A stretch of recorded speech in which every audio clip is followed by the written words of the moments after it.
All right, so this is the fourth lecture of the spring 2020 Advanced Topics in Machine Learning.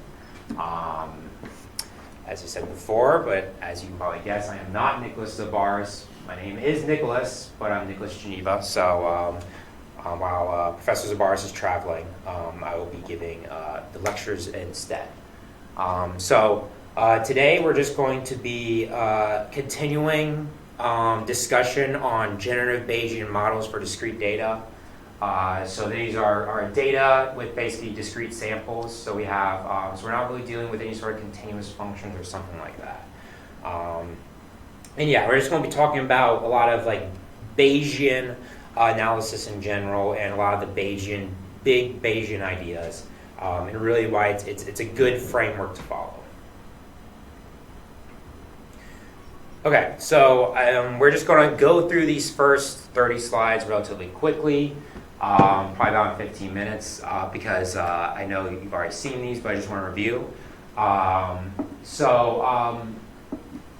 As we have here, we have kind of our Bayes formula here. So basically the idea is that with, in the context of generative models, is that we're posing this as a problem of classification. So essentially we have some feature vector X, so this is just some information that we're getting, and basically we want to classify it.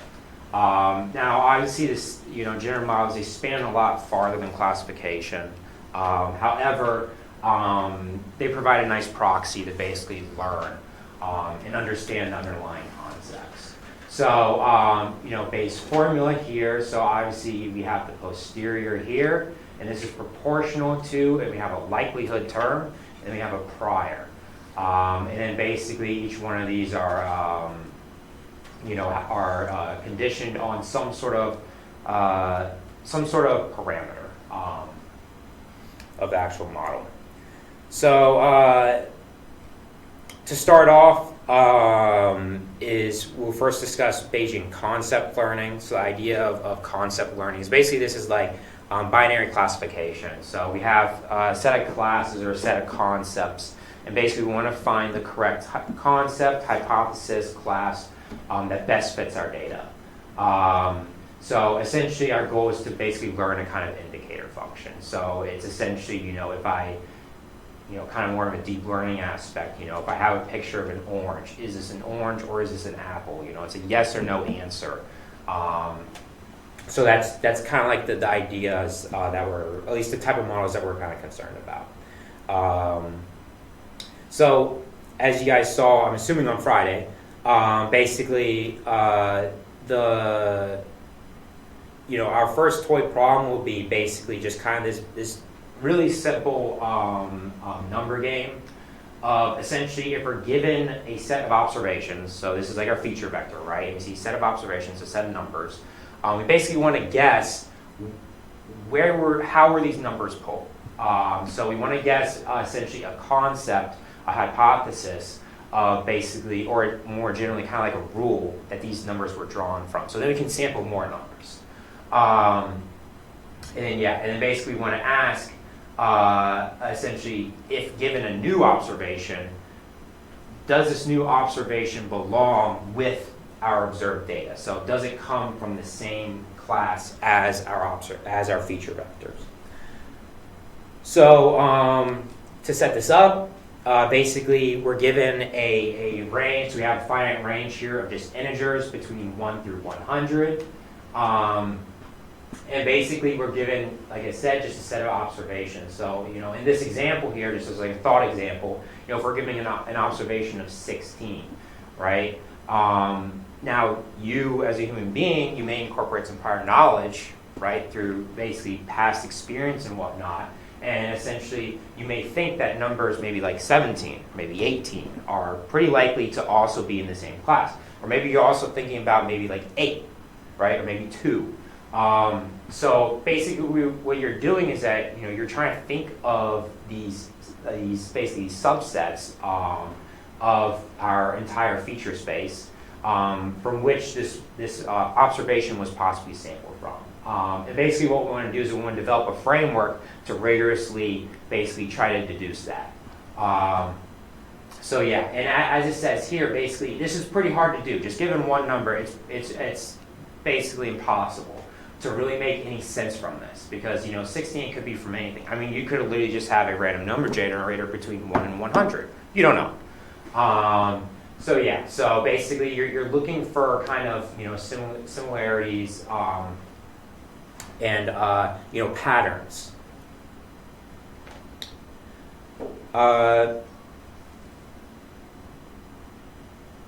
Yeah. So basically, what we want to do is that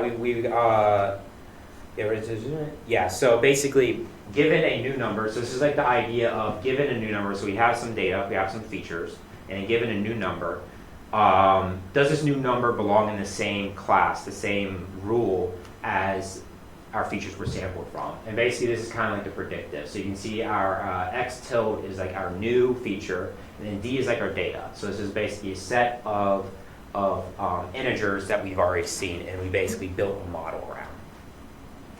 So this is kind of like the end goal. So this is like what we're trying to get after on the right here. Is basically what we're looking for is we're trying to look for, in this case, so it's a discrete distribution, because we're dealing with discrete generative models in this lecture.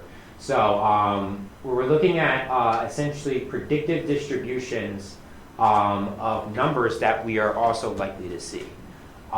So as you kind of see in these examples up here, which we'll kind of discuss how these are made, but you can see that depending on your observed features, so that your data, which is by the calligraphic D, essentially you have very different distributions that basically represent the probability of observing a new feature, right?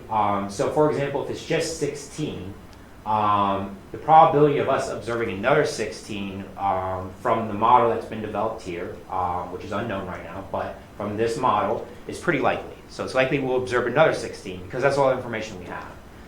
You can also see that it's also pretty likely that we'll draw samples that are around 16. That makes sense. So it's these kind of, you can see that work where things that we would consider more likely it's in line with that. But yeah, and you can see how down here at the bottom, this one I think is the easiest to kind of understand. If you have a bunch of numbers that are around the 16 area, you can see that basically this model is essentially saying, okay, this is clearly these are all around the same region, so I'm most likely to see additional features around the same area. While opposed to the numbers that are maybe way out here, like 100 or something, or very unlikely. Yeah. So the kind of the classic approach here is to develop kind of like a hypothesis space. So so this is kind of like what I was alluding to, is that as you as a human being, you have kind of the past experiences or past knowledge of specific patterns of numbers that are potentially that this data may have been sampled from. So examples of this are maybe I sampled from just odd numbers, maybe I just sampled from even numbers. And obviously the most general would be just between 1 and 100. And then other ones such as powers of 2, powers of 3, etc. But basically, this right here, if we pose a set of hypotheses, this kind of builds a library for us to kind of then perform inference on, to basically then deduce what is the most probable hypothesis given my observations.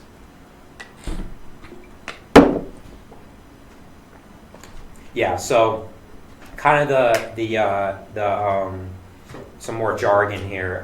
Basically, so within the subset, so assuming the hypothesis space, so these are all like our different patterns and stuff that we sampled numbers from. The one that's actually the true. So the one that's consistent with D, or the subset that is completely consistent with D, is basically called the vision space. So given D, I can have multiple hypotheses that satisfy it. Obviously, if I have an even number, I didn't draw samples from the odd number hypothesis, right? So that's not within our vision space. Okay, so to kind of start off, so for us to kind of develop a Bayesian framework, we need a likelihood, we need priors, because then we can build a posterior. From a posterior, we can then Bayesian model average. So in this case, in this simple example, basically we pose one that's essentially inversely proportional to the size of the actual sample space. And fundamentally, this makes a lot of sense. So in this case, in this equation here, basically, H is essentially the number of items within the actual that are actually possibly that you can sample from, right? So and the reason why this actually makes this requires some intuition, but the reason why this makes a lot of sense is that basically this promotes the smaller model. So so I don't know if this has been covered. I'm sure it's been mentioned. Specifically with like the principle of like Occam's razor, right? It's that the most simple model that fits your observations is most likely the best, at least most likely, right? So you're looking for the simplest explanation, and this likelihood basically promotes that. Yep. So as an example here, so for example, basically given 16, so powers of 2. Powers of 2 within 1 to 100 has a lot less elements in that sample space as opposed to even. So basically, our likelihood essentially promotes. It says, hey, we're much more likely. It's much more likely for this hypothesis to basically be correct rather than the larger one. Yeah, there's some additional examples here.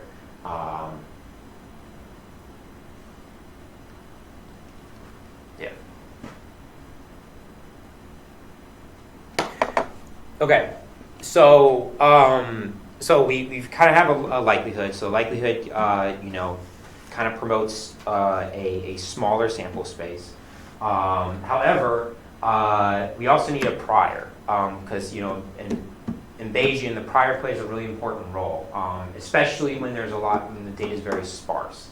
And basically, the idea of the prior incorporates any sort of background information. That's kind of discussed here.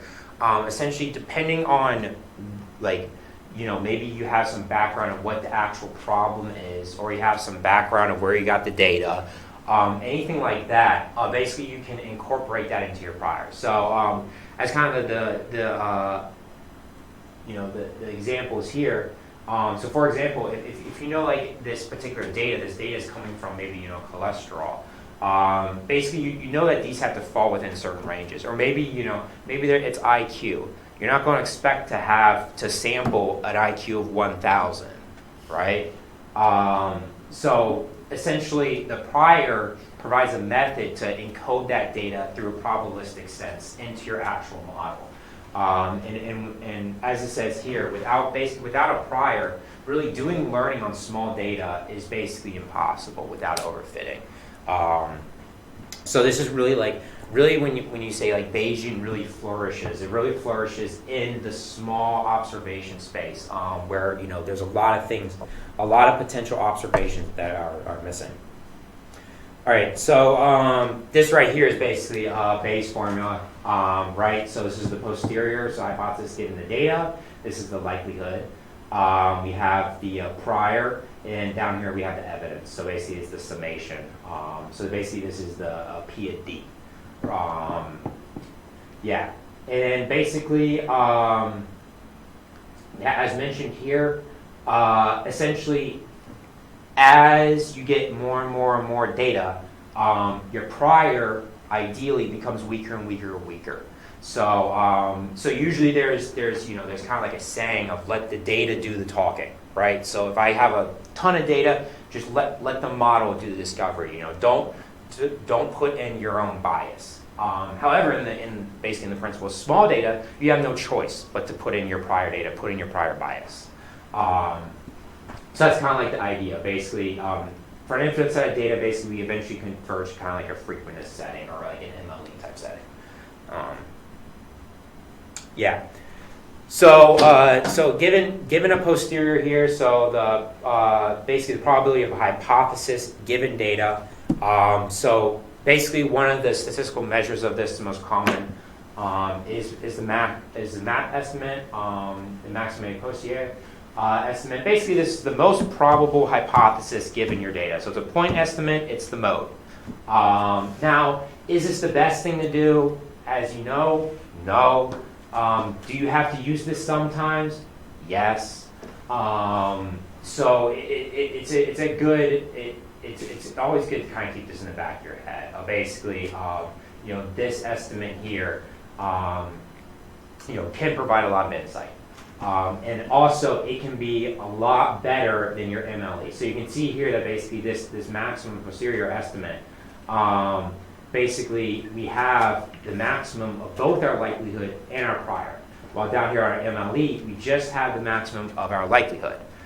So usually a good way that people relate to this is essentially what's happening is that you have your prior. Your prior is basically acting as a regularizer, right? Now, I want to emphasize, because it seems to be at least a lot of people that are maybe new to particularly machine learning and particularly in deep learning and stuff, is that it's not actually the intent of Bayesian to basically introduce regularization. Like, it's not the goal that this prior regularizes the likelihood. It's just a nice byproduct. It's a nice byproduct that occurs. Yeah. So generally speaking, the map estimate is typically, assuming your prior is fairly informative, is preferred. And as we say here again, basically, if you have enough data, the likelihood will overwhelm the prior, and basically these two measures converge.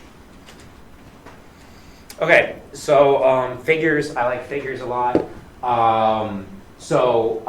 Down here we have, this first plot here, so this is coming back to our numbers example. So essentially what we have is that we have our hypothesis here. We then basically, so this first bar is our prior.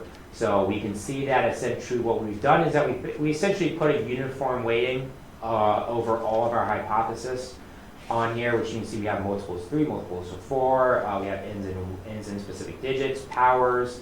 We put a little bit larger weight on the even and odd.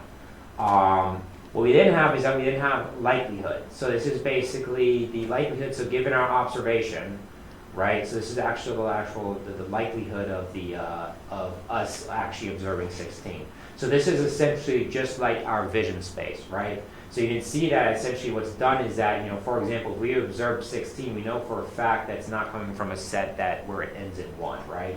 So you can see that basically this hypothesis is completely removed.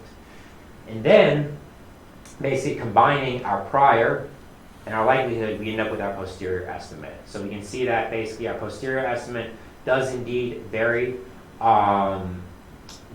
compared to this. Particularly with this is that, so that down here, these are basically just two to kind of illustrate the nice benefit of having a prior, is that you may have two very unique hypotheses that may just so happen fit this data, but ahead of time that the odds of it being of power of 2 plus 37 is basically the probability of it being that is 0. So essentially you can see the posterior is able to account for that. So you can encode your prior information into it pretty easily. And then here's another example. This is illustrating this point again. Basically, we have two very specifically designed hypotheses that just so happens to satisfy this data, but we know for a fact that odds are it doesn't come from these subsets. So basically, the posterior basically rules it out entirely compared to the MLE, which MLE doesn't really care about prior information. So,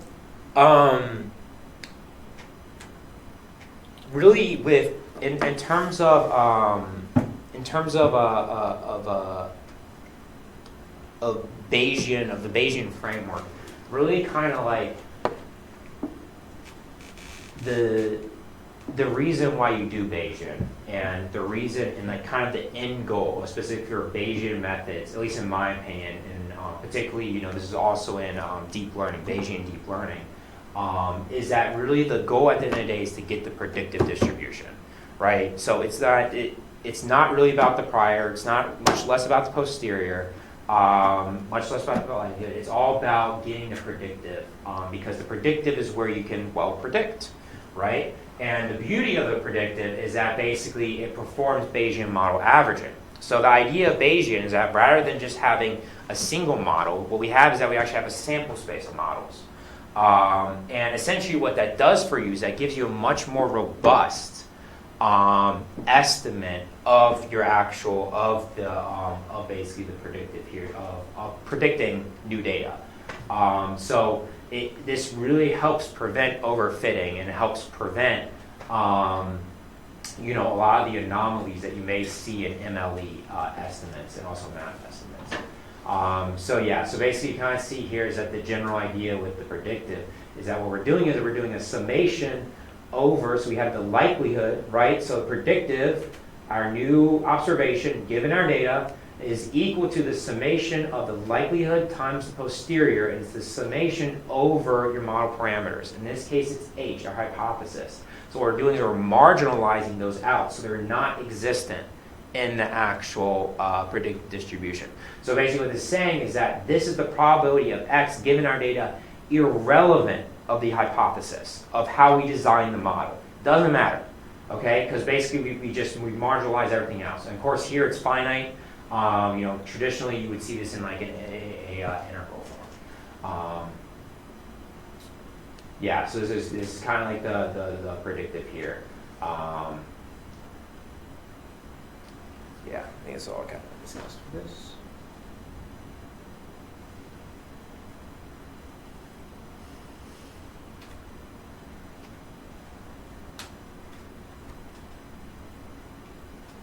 Can I ask you a question? Yeah, of course. I'm not sure if I understood the difference between the posterior distribution and the predictive distribution. Yeah, good question. So essentially the idea with the posterior is that the posterior is essentially it's the probability of a specific hypothesis, of a hypothesis given the data.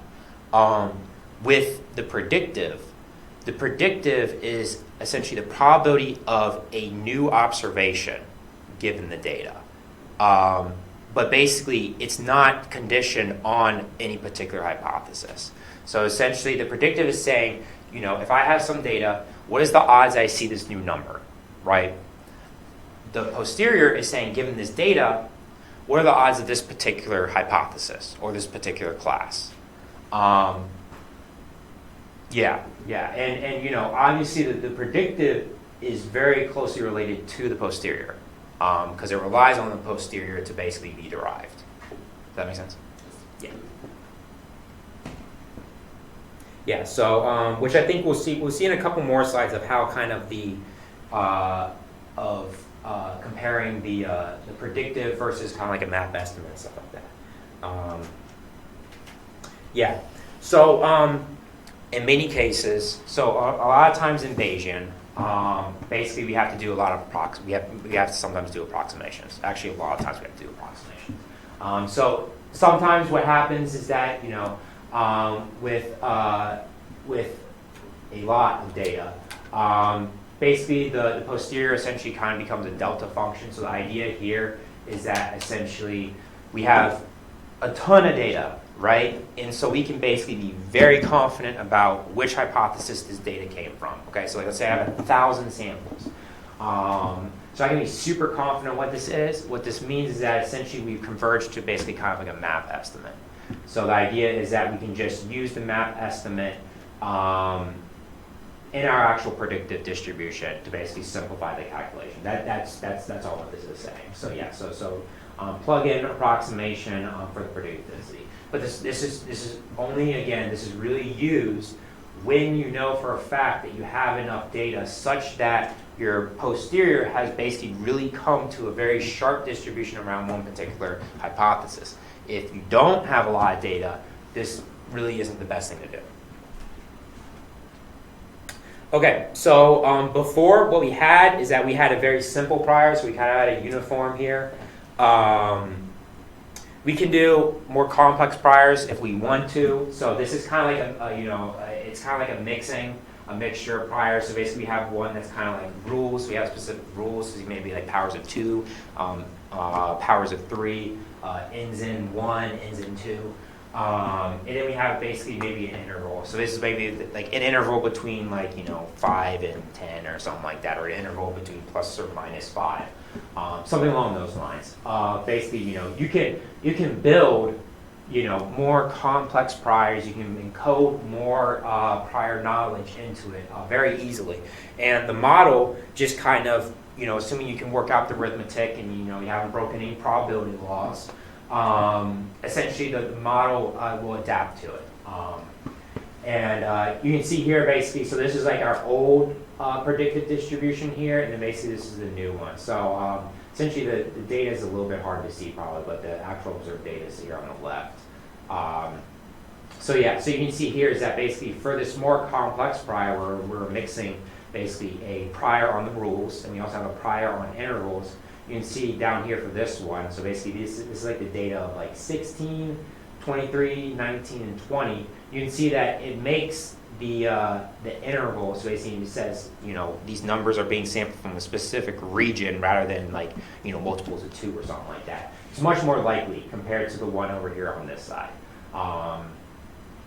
So yeah, and the setting of how exactly you mix this, so like the setting of, weighing with this pi naught. So like if this pi naught is 1, for example, I will end up back over here, right? Because then I just have my rules hypothesis. If I have 0, I just basically promote intervals and stuff like that. So this of course has to be set by you, the user, and that's kind of like a design parameter that will be kind of left up to you to set, unless you go into like hierarchical Bayesian methods.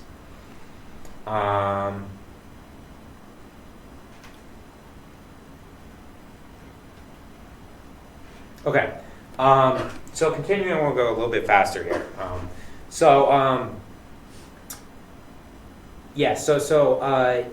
Another example I want to talk about is basically a beta binomial model. So the idea here is that what we're doing is we're tossing a coin. So this is a pretty classical example in the context of probabilistics.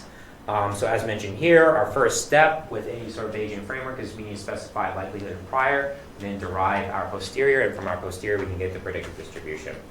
So given a set of coin tosses, essentially we can define our likelihood as a Bernoulli distribution here. So so we can have like, for example, like positive, this is like heads and this is tails over here. So for example, theta is like the probability of it being heads or tails. You can see in here is basically the number of times it lands on the specific class. So this is represented, through arithmetic as an indicator function. So the idea is that, so given an observation x, so x is equal to 1, it's hit heads, that's n1, so we add 1 to n1. And then basically that means that the indicator function, because x is equal to 1 for, let's just say like x sub 1 is 1. So this goes f sub 1, the indicator function for this is basically 1. X sub 1, the indicator function over here is 0. Yeah, so basically this is the likelihood, right? Because it's the probability of the data given theta. Yeah, and then essentially sufficient statistics. Basically this is like the information that we need from the samples. So in the case of this likelihood, the only things that we really need to know is that we only really need to know is the count basically of both of the classes, right? So we need to know the count of the heads and the count of the tails, or the total count. We don't really know, because of the way we formulated this, we don't really know what order they came in, right? We don't know when they were obtained. We don't need any other information to do inference. So basically, we consider these two parameters sufficient statistics of the data.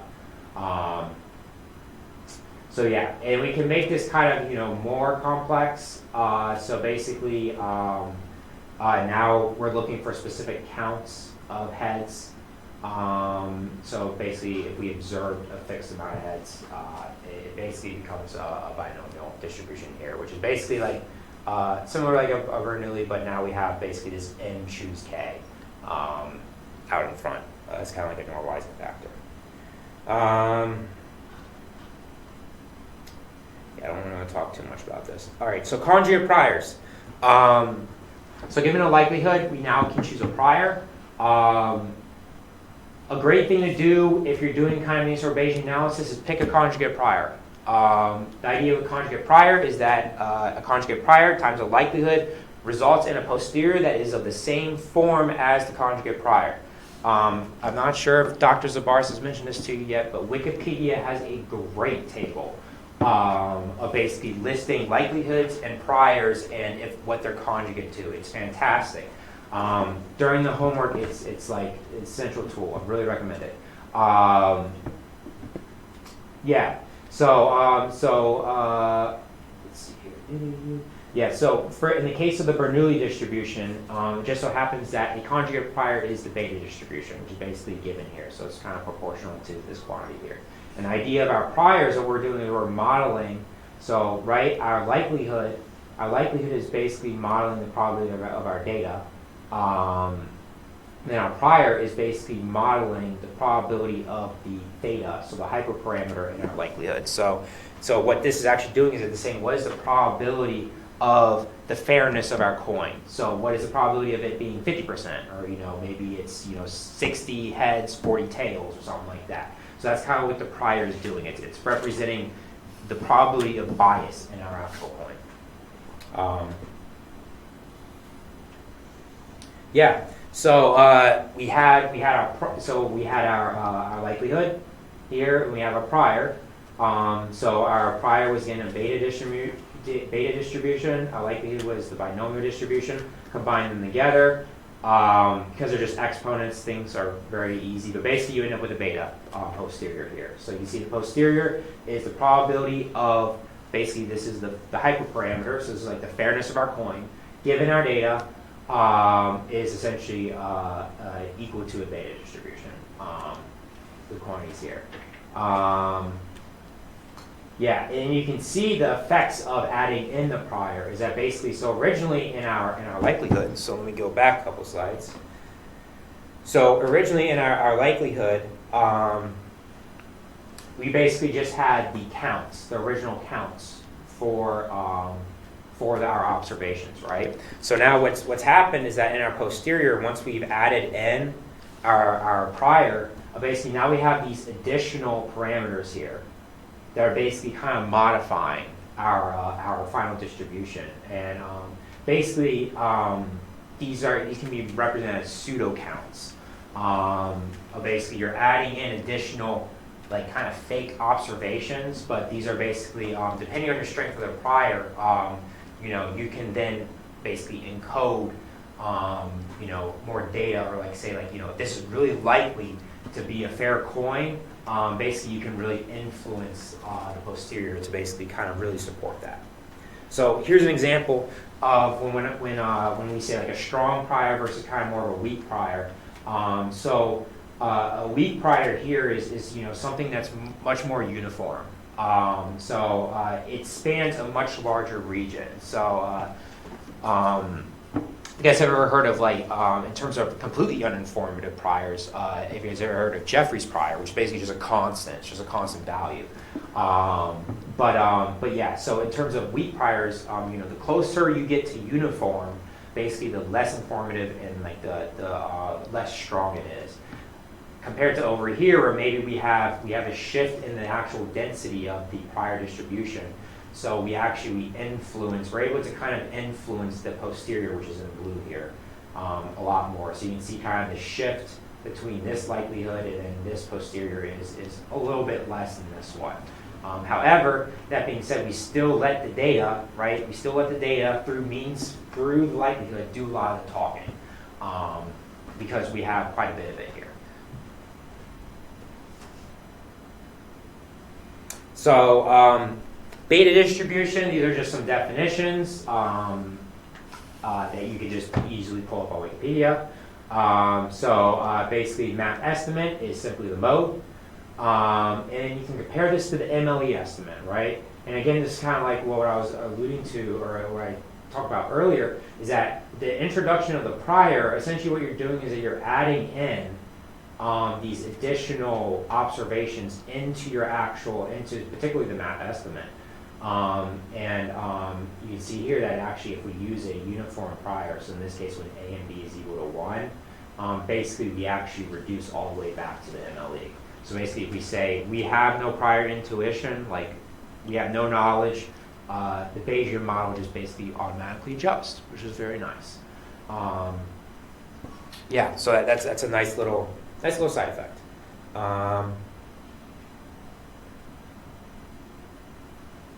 Yeah, variance, same thing. You can look all this up on particularly Wikipedia. You can also see here, particularly with the variance here, essentially you do scale down. So as you get more observations, basically the variance or the uncertainty decreases here, which is what we should expect, right? The more data we have, the more confident we should be. Yeah. Additionally, what this means is that actually another interesting note is that basically with this property up top, is that actually the largest this numerator can be is actually when theta hat is 0.5. So what this says is that if the coin is fair, it's much harder to deduce. It's much harder to deduce if it's 0.51 heads and 0.49 tails, as opposed to if it's 0.5 heads, or maybe if it's 0.9 tails and it's 0.1 heads or something. So basically, if the coin is biased, it's very easy to recognize that, but it's hard to really ensure that you have a unbiased coin. Yep, and then predictive distribution. So this data here. So we just have one observation. This data here is actually our binomial or our Bernoulli likelihood, and then basically this beta is our posterior, right? So something that's nice about this form is that basically right here you can see this integral. So we have this integral. Is that basically this is equivalent to the expectation, right? So the expectation is the integral of x times p of x dx, right? So that's basically exactly what we have here. So that allows us to basically very easily get the predictive, which is basically just the expectation of the beta distribution, which is here. And you can see that even with the predictive, so as opposed to the map estimate, underneath the predictive, if we have a uniform prior, actually the alpha and beta still have influence, right? So in the case of not alpha beta, A and B is equal to 1. Basically, we still have some additional, essentially smoothing that occurs on the predictive distribution. And yeah, so as mentioned here, we don't actually see the smoothing effect. So basically, this is, in kind of like more like an empirical sense, this is kind of usually considered as add one smoothing or something like that.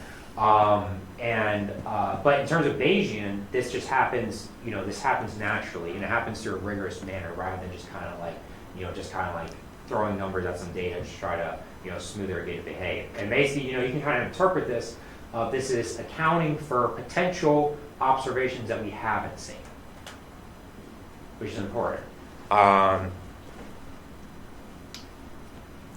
Basically, because in the concept of like the small data regime, you need to be very concerned about observations that you have not seen, observations that may exist in the future, right?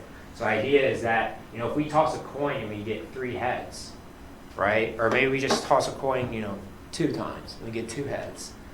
I certainly wouldn't say that the coin is, that's 100% heads and you're going to get heads for the entire future.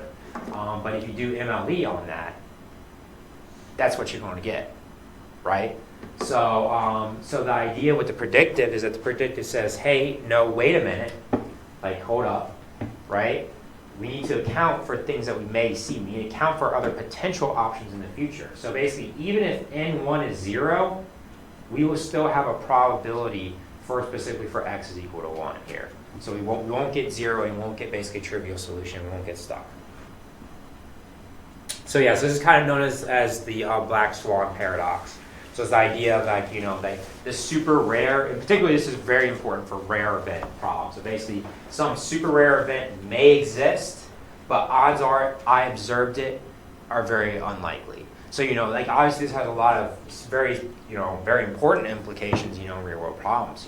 Obviously an easy one would be like rogue waves, right? We know they exist, but in practice we have essentially no measurements of them.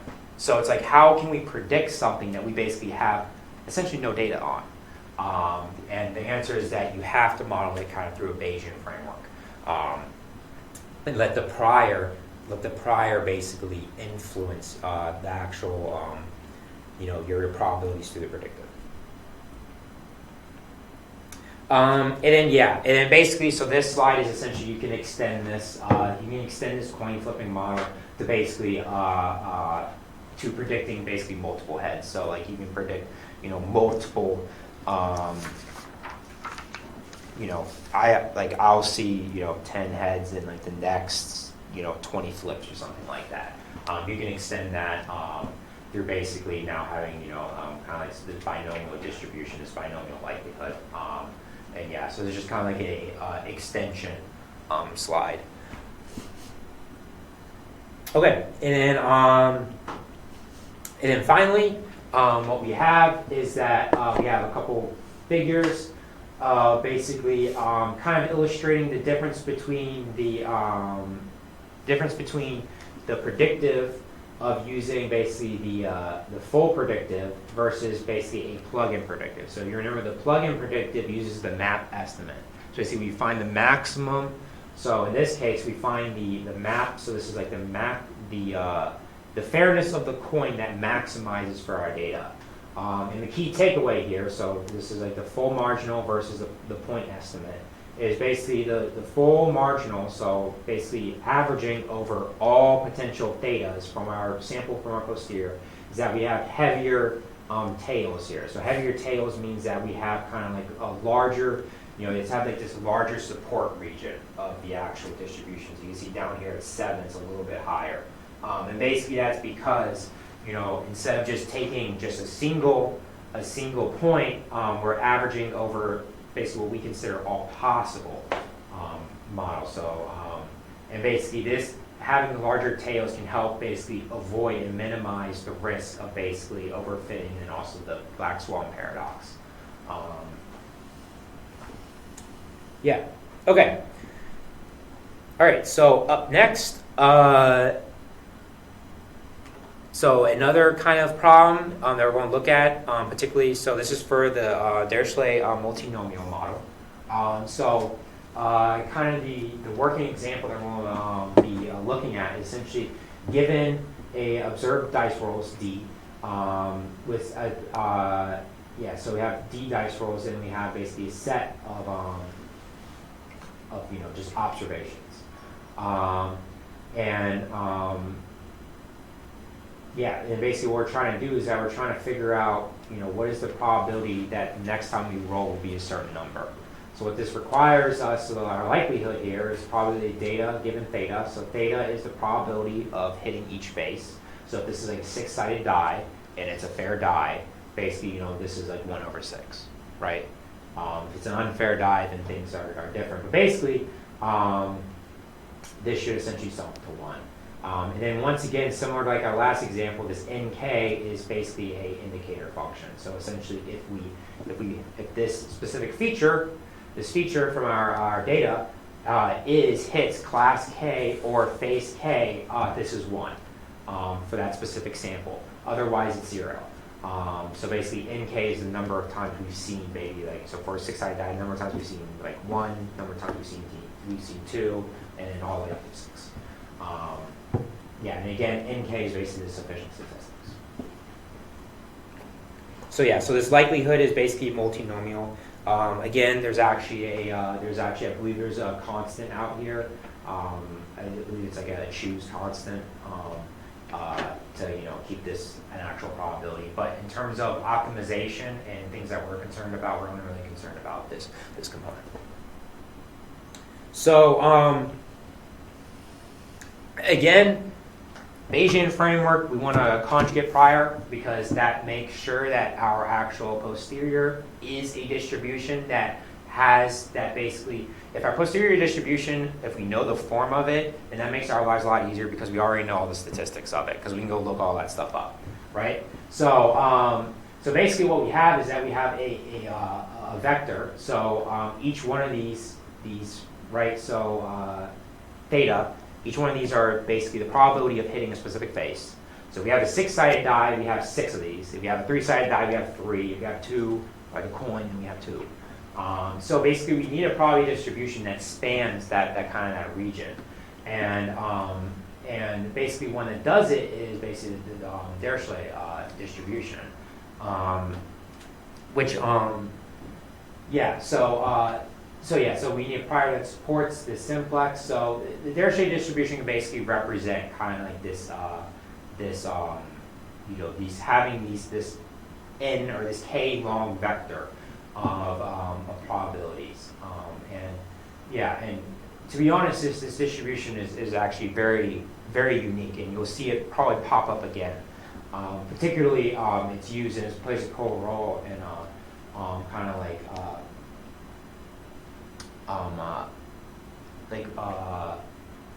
Dirichlet processes and stuff like that, of Gaussian, infinite Gaussian mixture models and stuff like that. Yeah, it's a very interesting distribution, very unique. Yeah.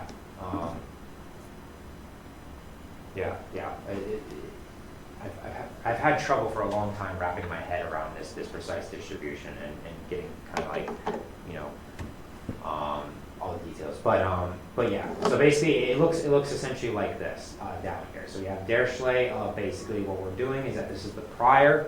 So this is modeling the probability of a specific head of the dice, and essentially what we have is that we have a hyperparameter alpha, and basically the idea with alpha is that alpha controls the shape of the actual Dirichlet distribution. Which if you go on the Wikipedia page here, you can actually see they have like an animation that actually shows you how it changes with respect to alpha. Yeah, and then we have a beta normalizing constant. So in terms of probability and ensuring that it's 1, this is necessary. In terms of optimization, we don't really care about this normalizing constant too much. Yeah, so combining these two together, similar to kind of like the last problem, is that we both kind of have this exponential form here. So basically we have, so this is our likelihood. Again, so it's coming from the multinomial, and this is our Dirichlet prior. And we combine them together, and basically we end up with a Dirichlet distribution. So yeah, and then basically, you know, a critical part of this is that obviously if we have a dice, right, and we have 6 sides and they're even, each one has to have a probability of 1/6, right, and they have to sum up to 1, or else like how is that going to work, right? So basically, for actually finding the map estimate, basically we have to ensure that this property is satisfied, that we have, you know, a proper probabilistic representation of this random process. So this is done by essentially introducing a Lagrange multiplier. So essentially just think about this as just an additional constraint. So taking the log of our posterior up here, right, so we take the log of it. You can see that this is the log of the likelihood. So the product has basically become a summation. The exponent has been basically pulled out front. And we have the log of theta k. And then this is the log of the prior right here. So you can see, again, the product has become a summation. And then, yeah, and then again, the other theta k. So this is Dirichlet, and then this is also the multinomial distribution. And then we have basically our constraint here. So this is like the sum of all thetas k's need to equal 1. So basically, when these all equal 1, this is equal to 0. And then we have basically this constant here that we need to try to figure out. Okay, and then the best way, as hopefully everyone here knows, that when we want to find an MLE estimate or a map estimate, the best thing to do is take the derivative, set the derivative equal to 0. So essentially, our first step is basically to find, you know, what this lambda is, so what this constant from our constraint is, so we can set this all to 0, and then basically we can very quickly actually derive what this lambda should be. And then once we have that, we can actually plug this back in, and then we can take the derivative of of the posterior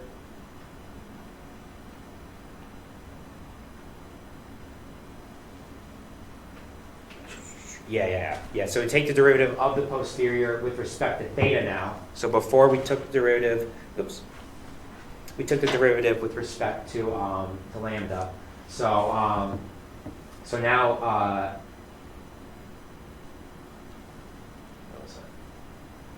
okay, I see. Yeah. Okay, yeah. So we take the derivative with respect to lambda. So this is our constant from the Lagrange multiplier. We take the derivative with respect to theta. So these are the probability of our faces of our die. To then find lambda, we can actually set, I believe here it's that you actually set them equal to each other. So you have 0, 0.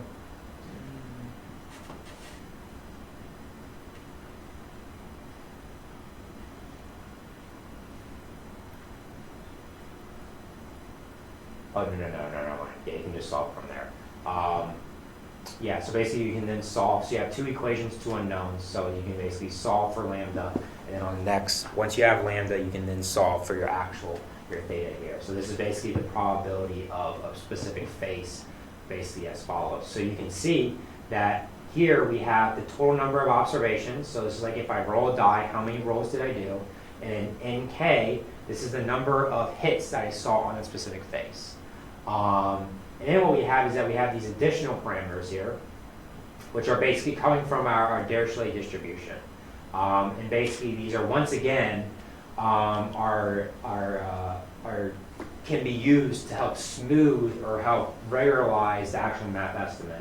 So in the case of a Dirichlet distribution, to make it uniform, essentially what we do is that we can set these alpha k's, we can set all of them equal to 1. And that, for the Dirichlet distribution, by definition, that makes it basically uniform. So everything has equal probability. And then basically what happens that you can see here in this form is that essentially this basically reduces down to the MLE estimate. So yeah, so alpha k here is 1, and then alpha naught, I don't think it's, it's defined right here, is the summation of all alpha k. So if it's 1, it's equal to k, and it cancels here. So it reduces down to MLE, just like it happened, I believe, for the coin model as well. Okay, and then lastly, we have the posterior predictive. So again, we have the likelihood. Basically, so what we're doing is we're trying to predict that a given observation will hit on, so in the case of the dice example, that's going to land on a specific face. So you have the likelihood times the posterior here, and then basically you can, because of our likelihood is multinomial again. So basically we have a very nice actual interval marginalization here. Basically it just becomes the expectation of the posterior, which in this case is the posterior is the Dirichlet distribution. So basically we end up here. And then just like last time, right, what we see is that even if it's a uniform posterior, right? I mean, not posterior. If it's a uniform prior, right? It still has influence at the end of the day. So again, this expression here avoids the zero count prob.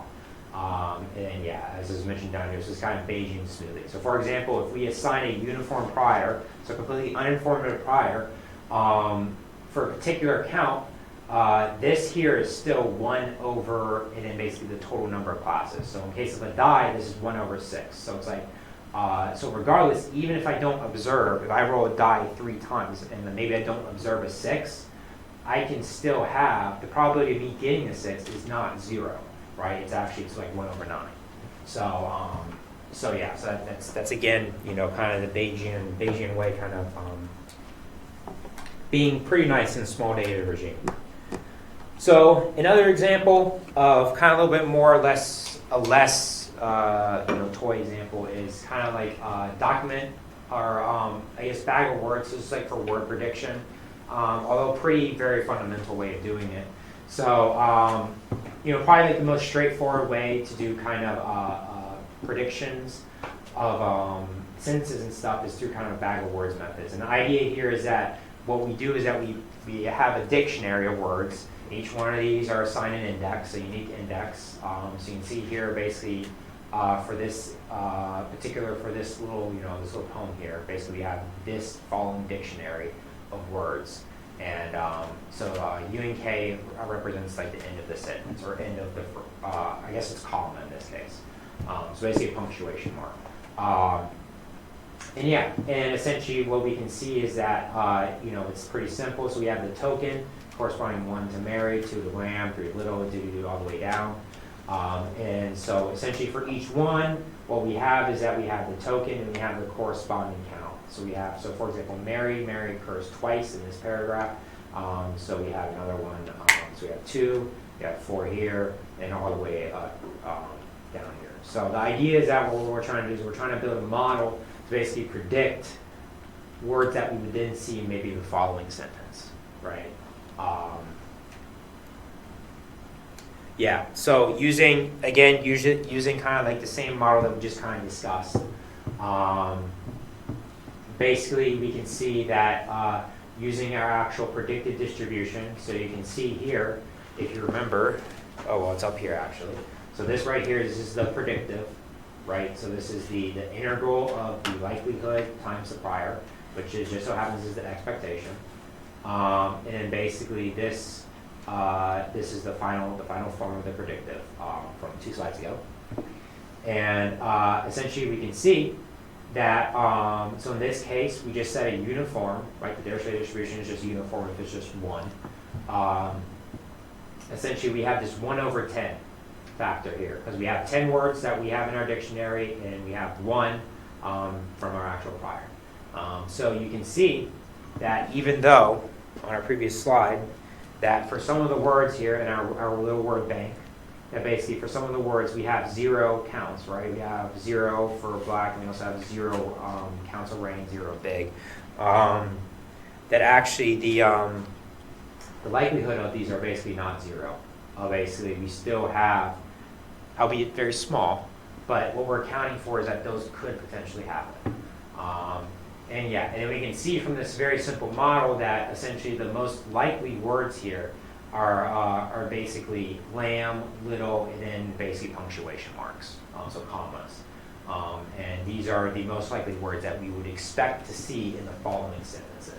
So it's a nice little example, kind of showing how this can kind of extend to maybe something related to some document classification.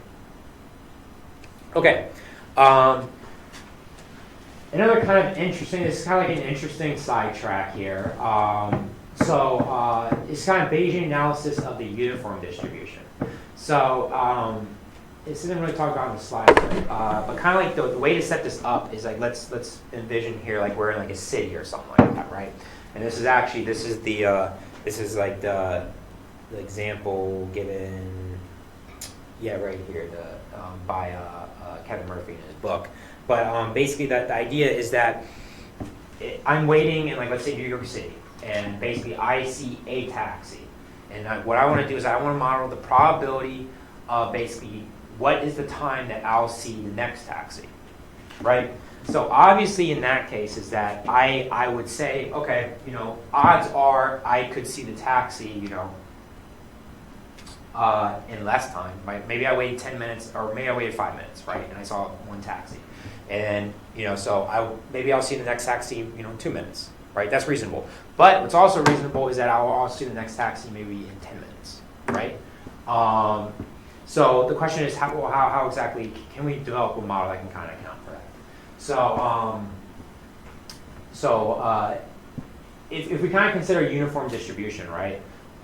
Let's just say that we're just kind of taking a very very uninformed way of how taxi cabs are moving around the city, and we say if we observed let's say a bunch of different taxis passing us, we would say that basically all those times are equally likely within that time range. So basically that would be modeling through a uniform distribution, and for a uniform distribution, the MLE is actually the max of my observed data. And that fundamentally that makes sense, right? Because if theta is like the max value, right? So if I have a set of numbers between 1 through 100, and I actually sample, I sample 1, I sample 100, obviously I can't be drawing from a distribution that can only be from 1 to 50. That doesn't make any sense, right? So the ideal is 1 through 100. And it won't be 101, because if it's on 101, then the entire distribution is, the probability of each integer is then 1 over 101, right? So the max is actually the max of our observed data. The problem with that, though, is basically then we have the black swan paradox again, right? So just because I saw a max, just because the max time that I observed waited for a taxi cab to pass me, that doesn't mean that it won't be longer in the future, right? So basically, if I do an MLE estimate, I'm only missing basically a whole span of potential observations that I may never have seen. So the idea is that what we're going to do is that we're going to have a uniform likelihood, and we're going to have actually a Pareto distribution as a prior. And a Pareto distribution, it's a conjugate to the uniform, so that's the reason why we're using it. Actually, so as kind of shown down here, so this, by the way, if you look up the Pareto distribution on Wikipedia, it's going to be in slightly different form here. So this one essentially has some additions, so it has basically an indicator function added to it. But basically, the key idea is that basically this is a exponential decay distribution, and actually the Pareto distribution actually it plays a very important role actually for a lot of natural processes. So in particular with distributions of even like entire systems and stuff like that.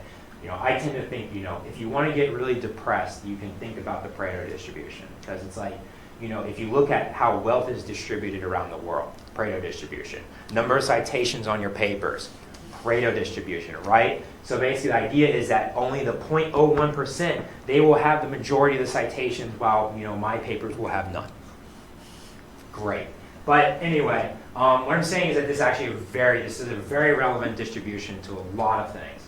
But it just so happens that it's conjugate to the uniform.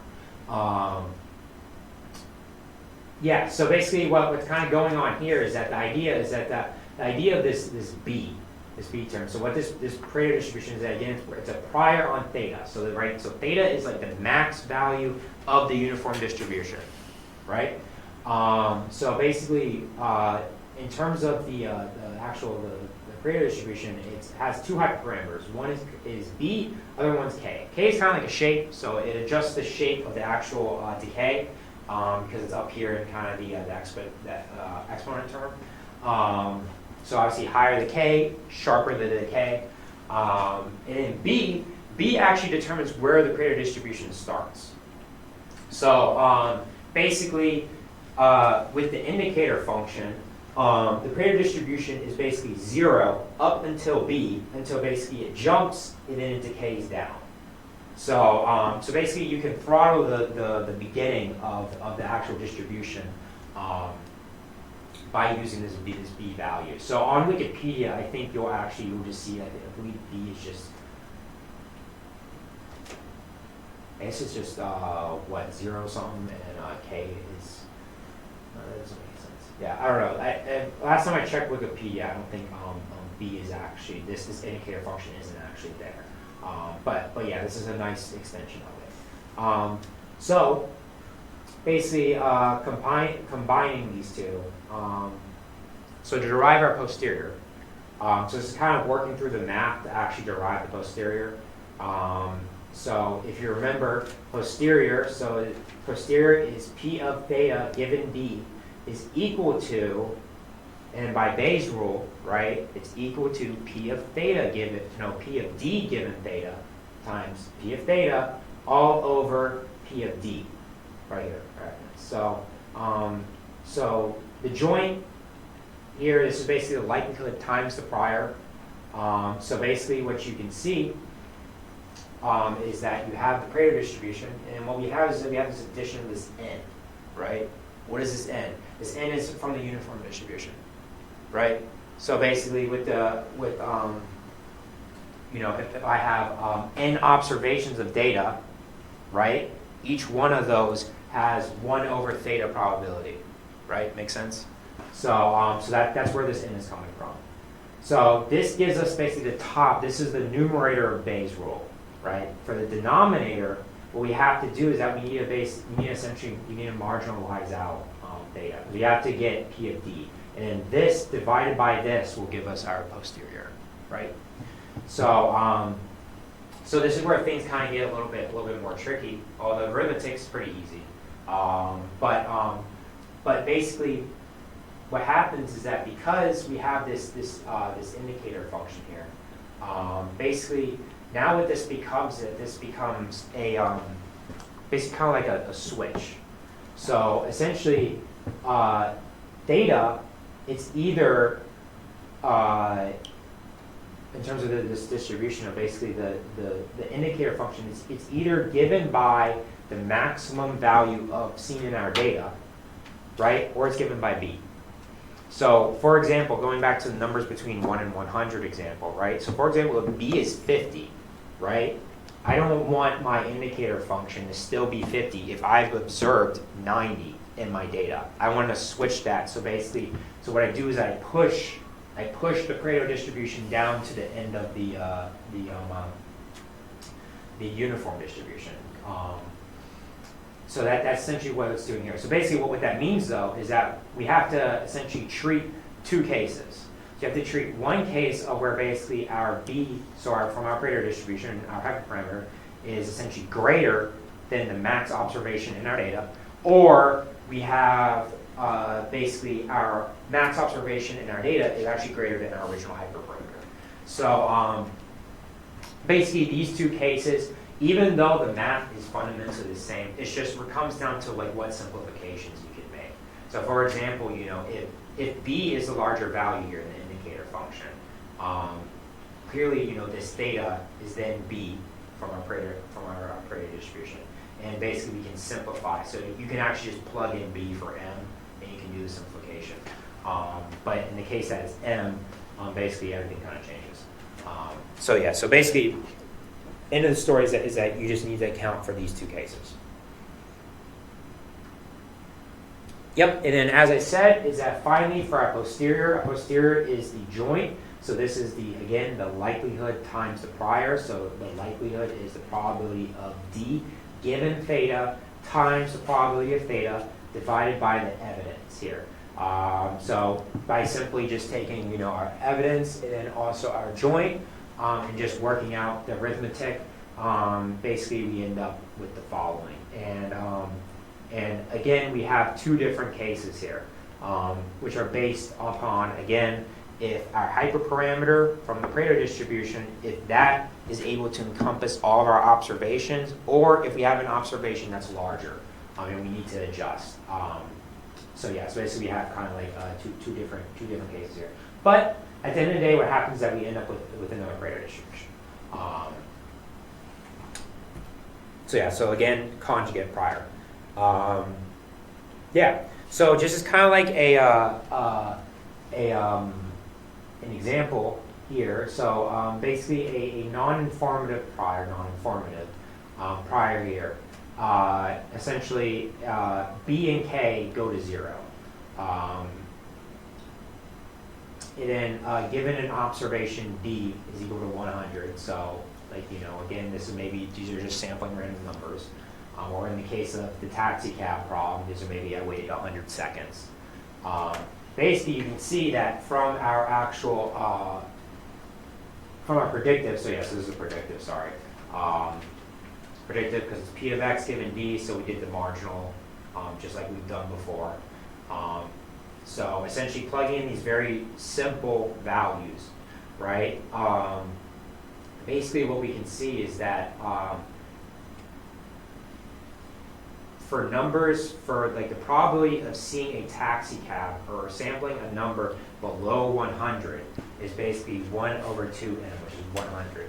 So essentially, it's basically a uniform. So what you're doing is that you have a uniform for the region that is less than your max value. Then, for numbers that are basically larger than your max value, you then have this exponential decay.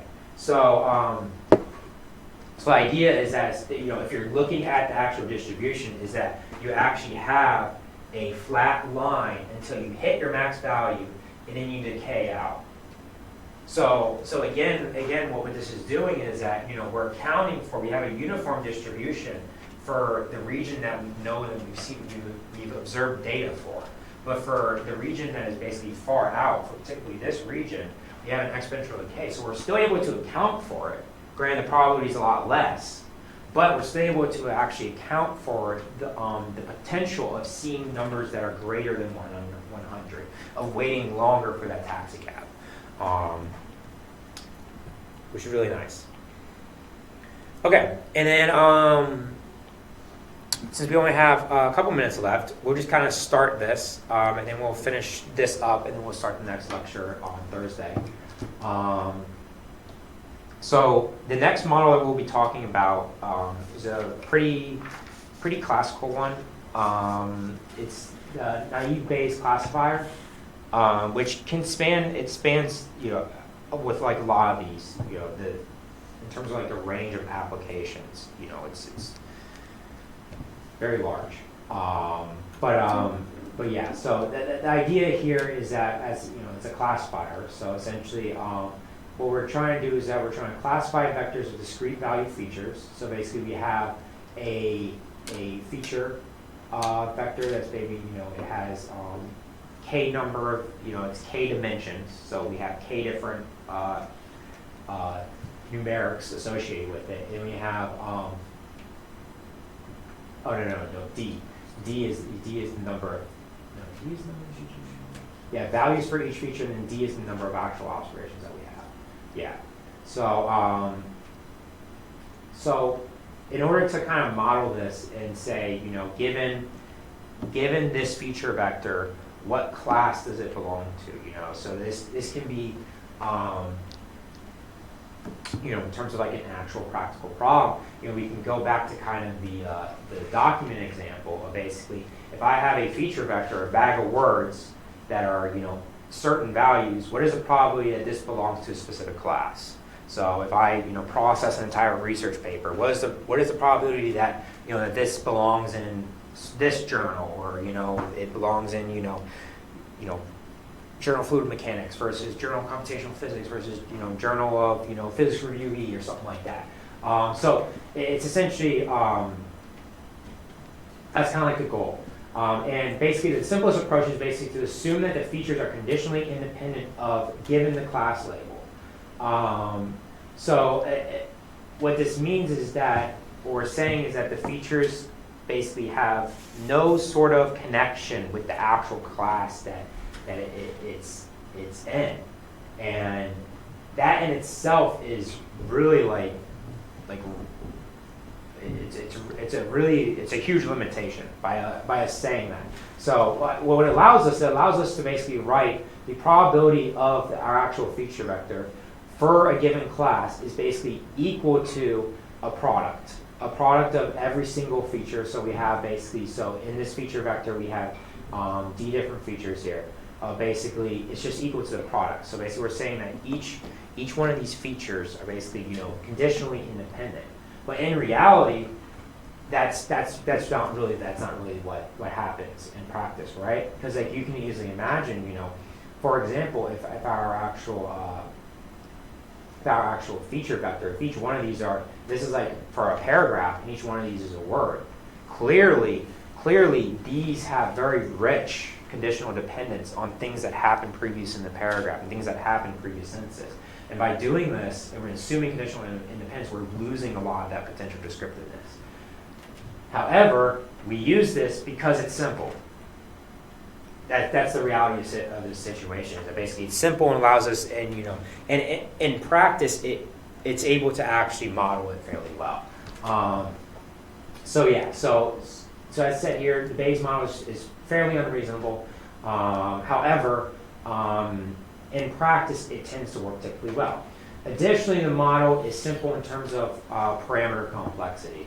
So basically, in terms of learnable parameters, so this data here, basically it's only of dimensionality of basically CD, where C are basically the number of classes, so the number of potential classes that we're looking to classify at, and then D is basically the number of features, so the feature dimensionality.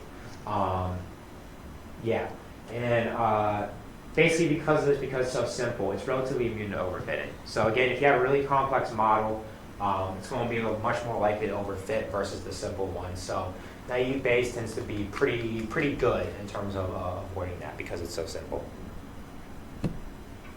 And yeah, I'll just go through these two more slides since we're about done here. So this is, again, it's just the likelihood. So this is the likelihood of observation of a certain feature given a class, and then also basically our hyperparameters here. So we can set these up different likelihoods for different objectives. So if you have real value features and whatnot, you'll see this a lot. This is like, for example, a Gaussian distribution, binary features for Bernoulli.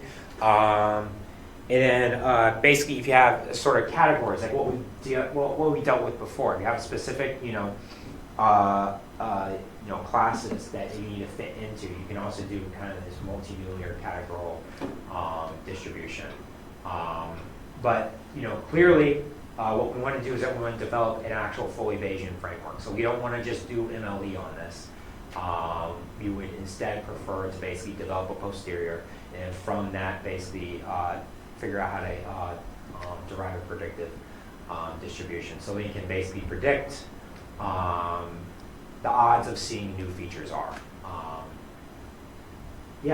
So just to remind everyone, for these problems we're interested in basically, we have a set of observations and we're trying to do classification on these observations. So, so in this case we have some feature that we see, in this case it's X. So X is just a single observation, and it happens to basically be, we have D dimensions, so it consists of D components, and each one of those components is basically K dimensional. So we have some multi-dimensional observation. And basically the idea is that we want to observe it and we want to predict where does it belong. And obviously this has a lot of, a vast number of potential applications. So the idea with the core concept of the naive Bayes classifier is that we assume that the features inside of this observation are basically independent, conditioned on the specific class. So basically that's described right here. So basically given a particular class and given X, we can see that these individual features, which are denoted, well, basically indexed by J, are essentially conditionally independent, which means that we can represent them as basically just a complete product, right? And basically this is the reason why we call it naive, is essentially by doing this, this allows us to do a lot of more easier or, it simplifies the arithmetic. It allows inference to also be efficient. But that being said, we're losing a lot of potential, very rich information. And the example I gave last time is that, for example, for classifying documents, and maybe this observation, it's a, each one of these, it's a, in the bag of words example, this is a vector representing, the observations for a dictionary of words. Basically what we're doing is that we're assuming that each one of those words are conditionally independent given a certain class. Clearly, that's probably far from the truth, right? We would expect, in a specific document class, we would expect certain words to have very high correlation depending on the class. But by this, we're kind of dropping it. However, even because of that assumption, we find that actually in practice, that actually it works. Naive Bayes classifiers, they tend to work pretty well. And because of their simplicity, basically it allows for a relatively low number of parameters, so that makes it relatively computationally efficient when we have to compute, whether it be even MLE estimates or other whether it be the predictive or map estimates, etc.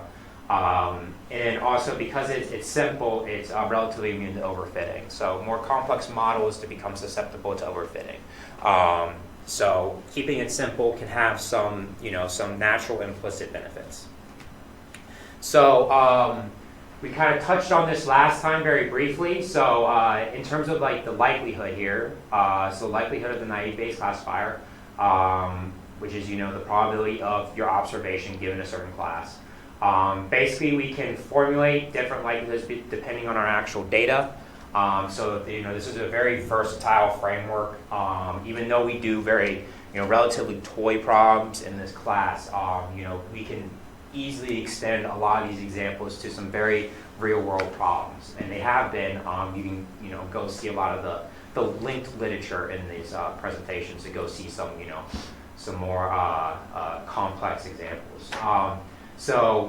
For example, if we have real value features and whatnot, we will use a Gaussian likelihood. If you have binary features, which is like what we had last time with, if you guys remember the Bernoulli beta kind of framework, basically we can use a Bernoulli distribution here. Additionally, if you have kind of like categorical features, so this is like, if you have certain classes or certain categories that we're trying to fit, we can use the multi-nully distribution here.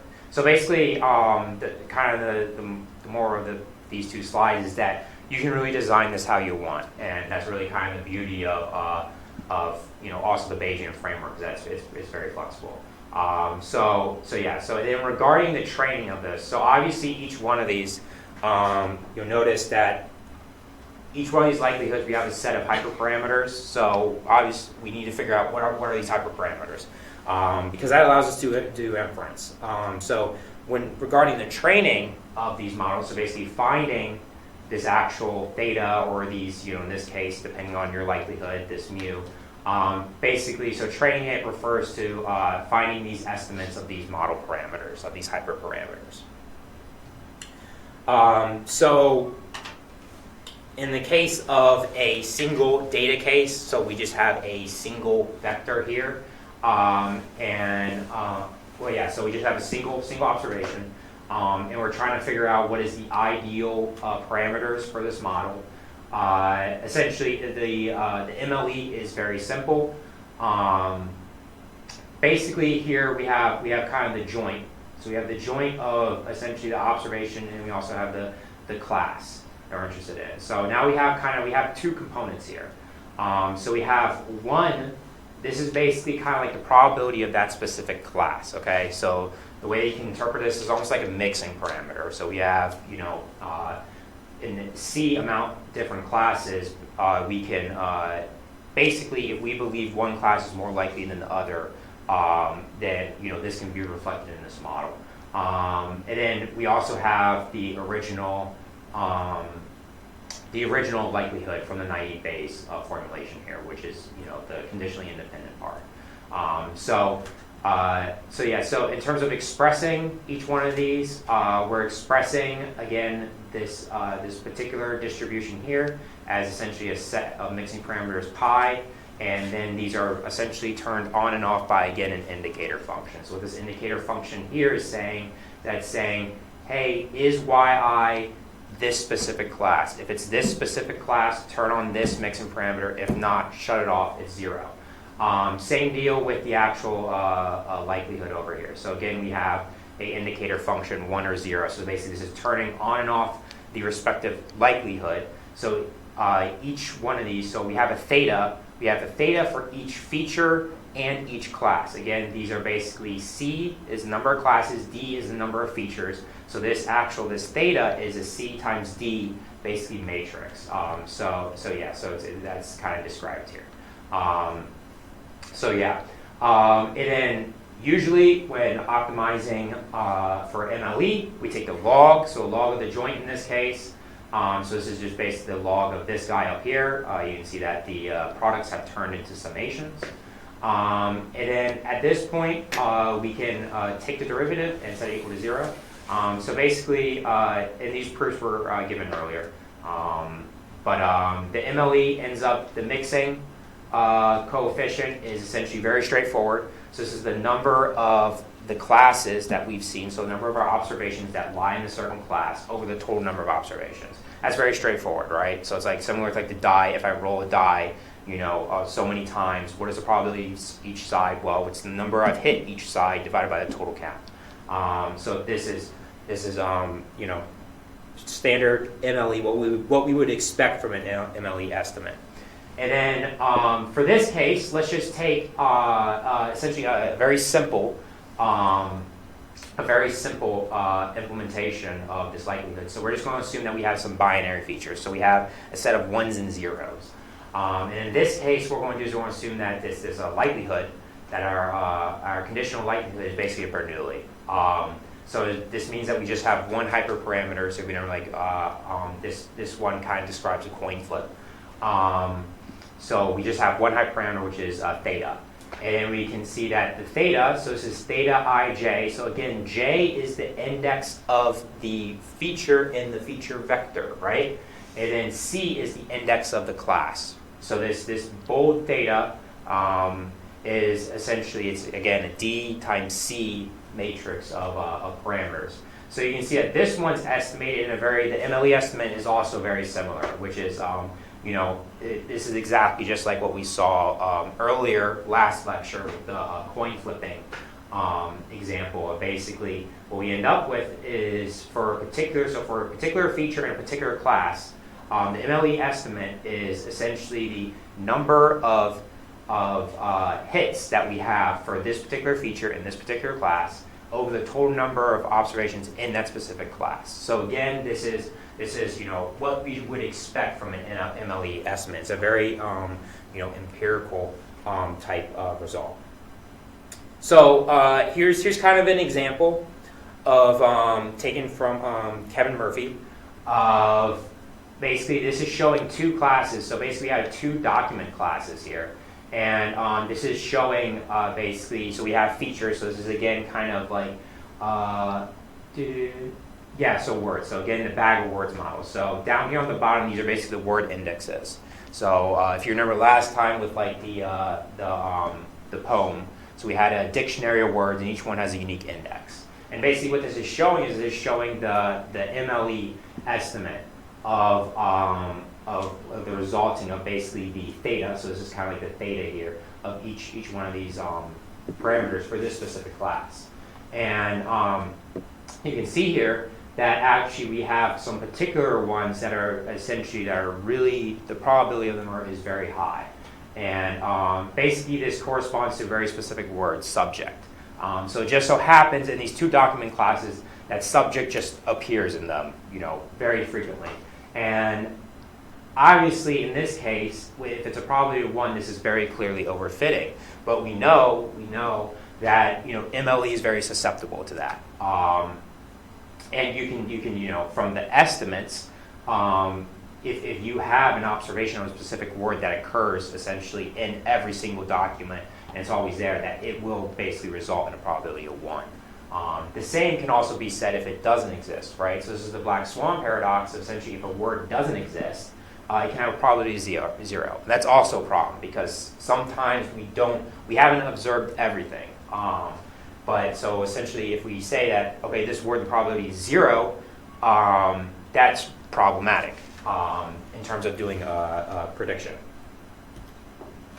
So this is just kind of like the pseudocode for getting the MLE. So you can see here, essentially, all we're doing is that we're indexing through.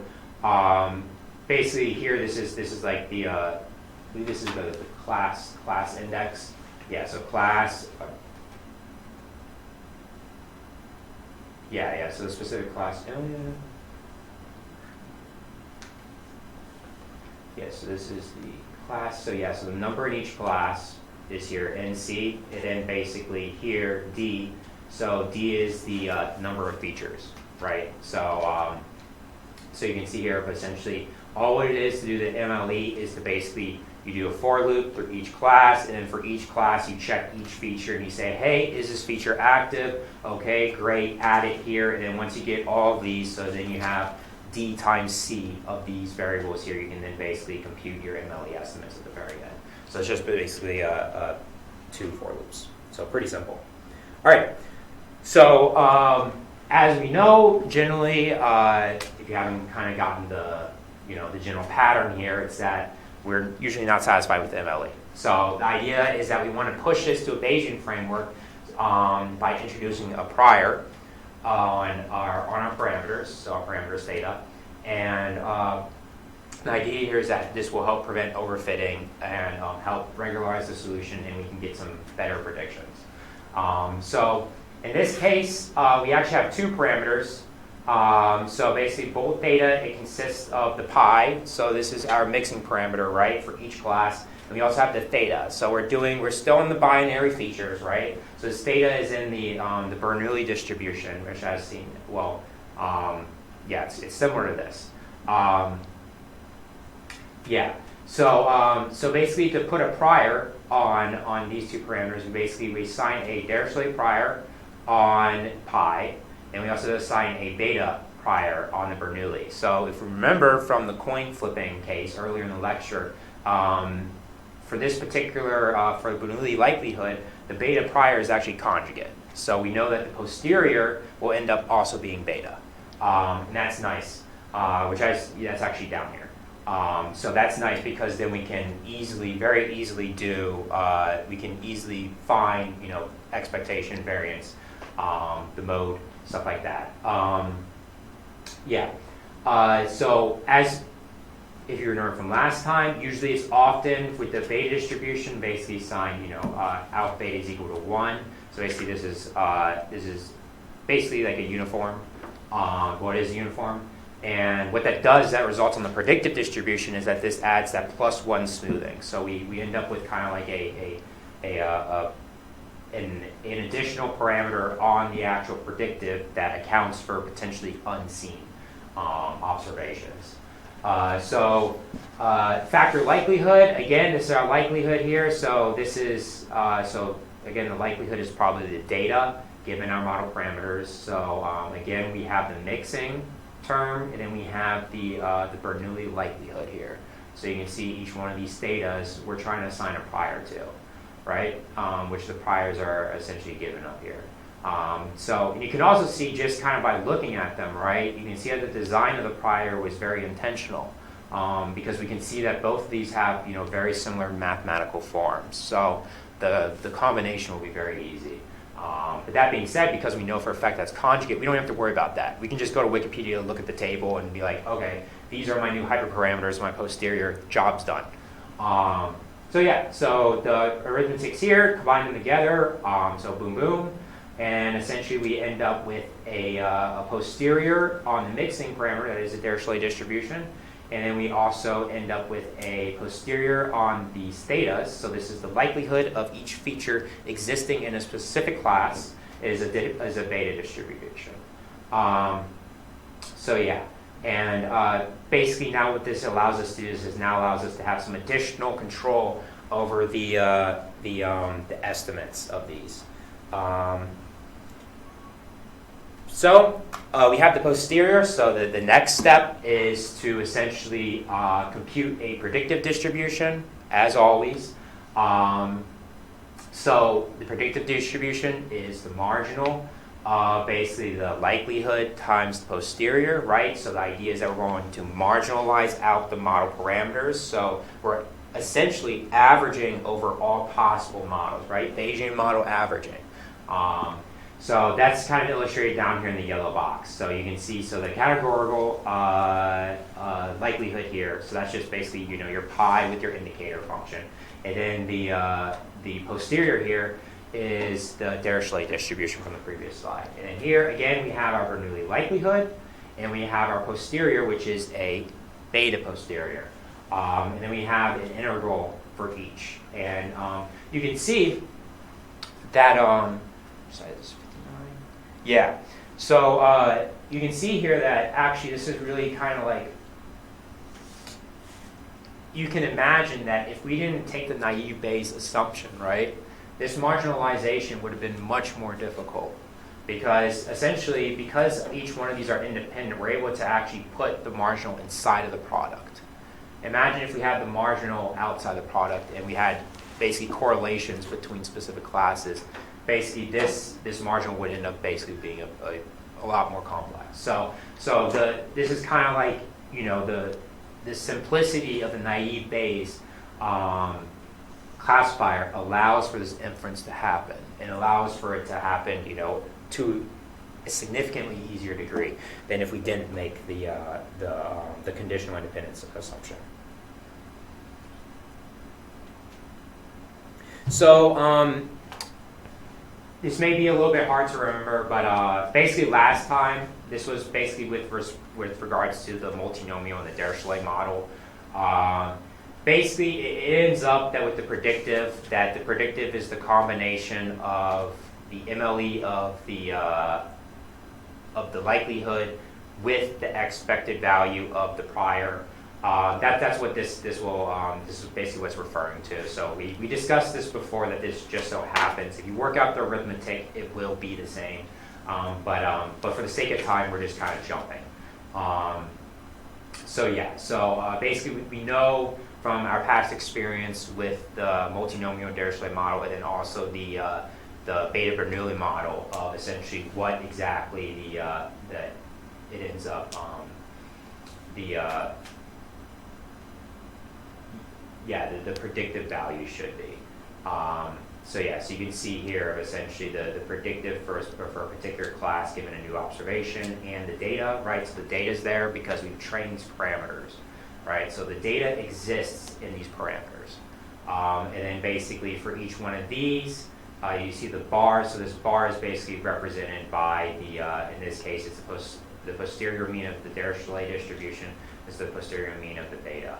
So this isn't like a plug-in approximation, right? So this is actually the result of the actual arithmetic. And again, we worked out all the details previously in the lecture, so you can go back up and refer to those to kind of see where this comes from. But it happens. It ends up just like that. Okay, so now if we actually assume a plug-in approximation. So if you remember, sometimes if our likelihood or our posterior or if things really don't play super well,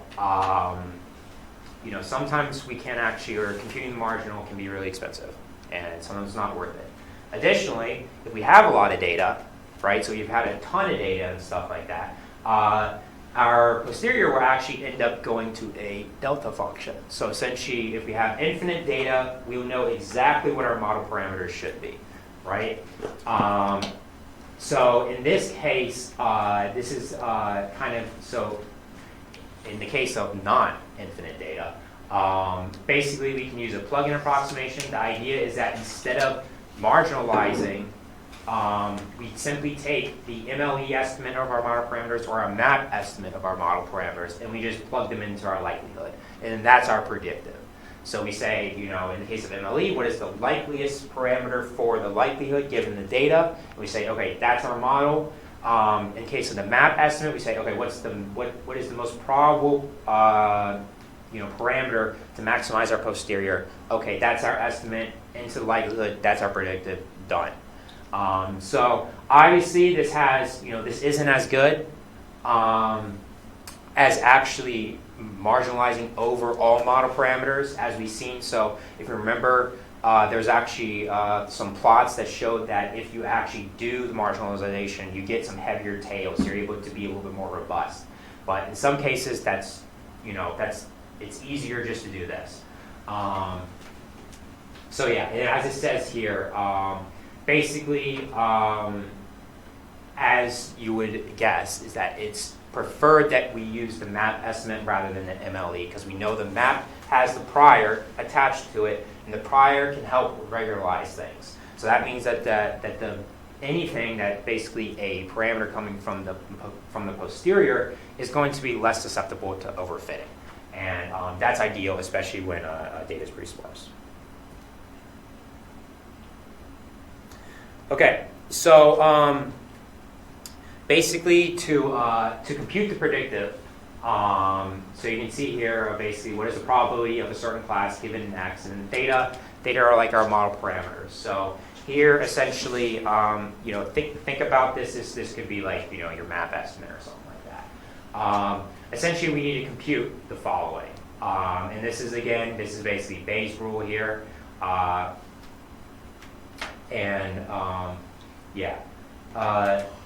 The problem with this, especially for high-dimensional data, is that this can actually be pretty difficult to compute on an actual computer.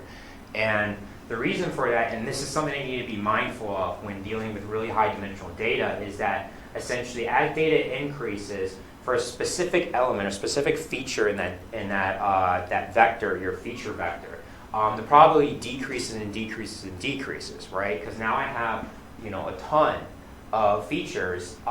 So basically, the probability needs to be distributed, and that's because of this constraint here.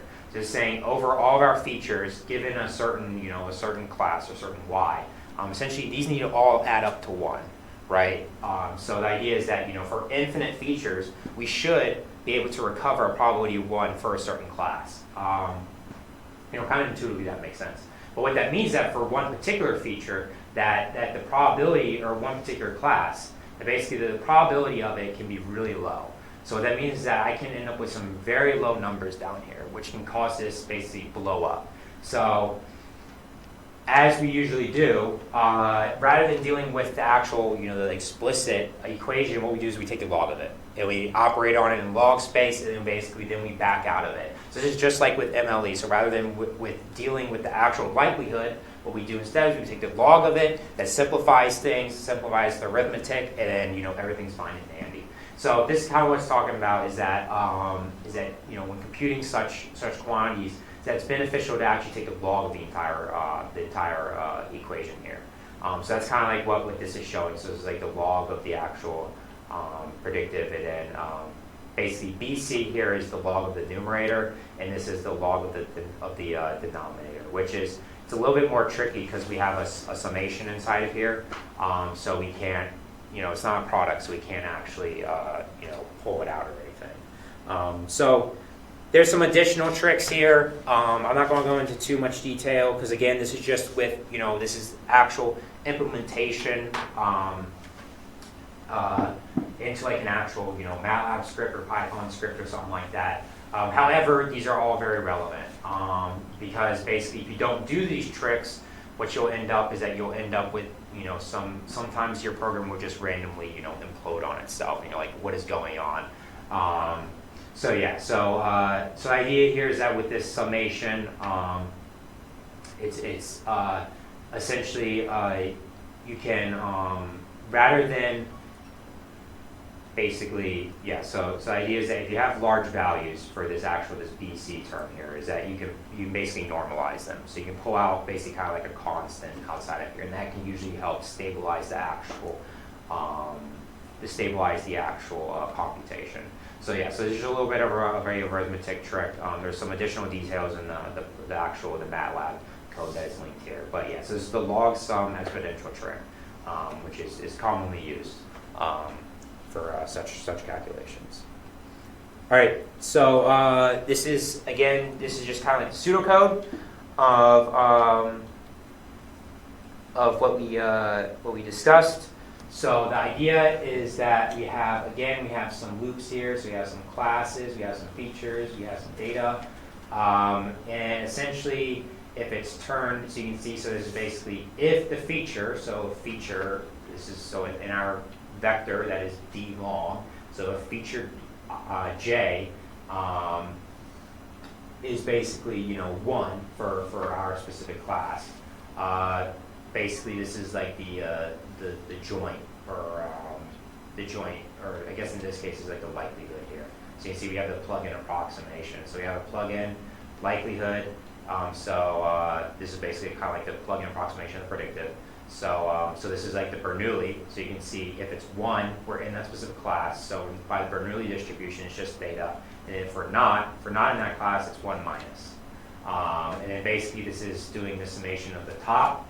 And then down here, so the log sum exponential trick. So this is doing the denominator of, let me go back, the denominator here. So that's what this is referring to, the log sum exponential. And then basically minus, so this is like, fraction. So we have the joint over the marginal exponential. We bring it back into the real probability space, and we find the maximum value of the probability, which then gets basically our class. So again, this is just using a plug-in approximation. So this is like an MLE estimate or a map estimate of your model parameter. Okay. So